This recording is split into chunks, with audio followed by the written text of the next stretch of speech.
And this is probably my favorite memorial in DC. It's commonly called the Three Soldiers. You have an African American, you have a Caucasian, and you have an Hispanic soldier. One thing you'll notice about all three of these soldiers is that they're all touching each other. They didn't care what race they were, what creed they were, what nationality they were. All they cared about was that the guy on the left, the guy on the right had my back, and I had their back. Interesting thing about these soldiers is that you can see that this gentleman here has his dog tags around his neck, traditional spot you would think to have your dog tag located. This soldier here has his dog tags in his boot. This soldier here has no dog tags. He represents the men who are still missing in action to this day. I gave a tour a long time ago, and I talked about this memorial, and I mentioned this soldier here. And I said he probably had it because he was a sniper, and climbing trees, he did not want to have any noise. One of the guests in my group looked at me and said, "Brent, you're dead wrong." I said, "What do you mean?" With tears in his eyes, as he was losing his voice, cracking up, he said, "Brent, he had that in his boot because he knew if he stepped on a landmine, they'd be able to identify the body."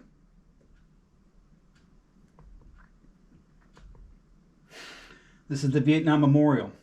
There are over 58,000 names on this. Each name has an emblem after their name. If the body was returned home to their family, there'd be a diamond after their name. If a soldier was killed and missing in action, there's a cross after their name.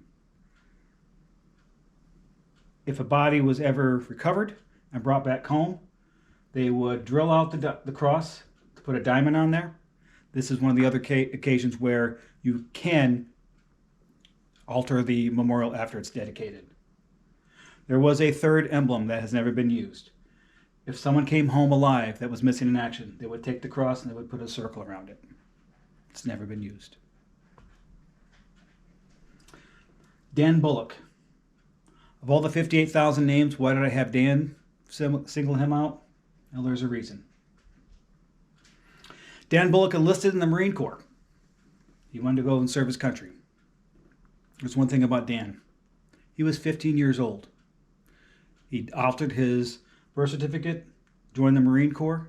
By the time his family found out what happened, they reached out to the government. By the time the government found him, he already been killed in action. 15 years old.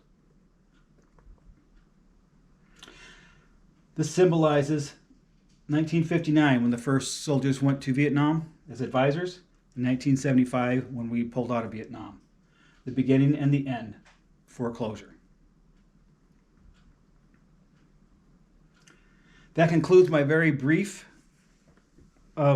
description of Washington, D.C. I hope you'd enjoyed it. I hope you get more time to see D.C. I always tell people there's 3 times to go to D.C. As a child, as an adult, and as a family member, to take your kids there to see it. It's a great city, and everyone should see it. Thank you. My name is Brent. I hope you enjoyed it. Have a great day.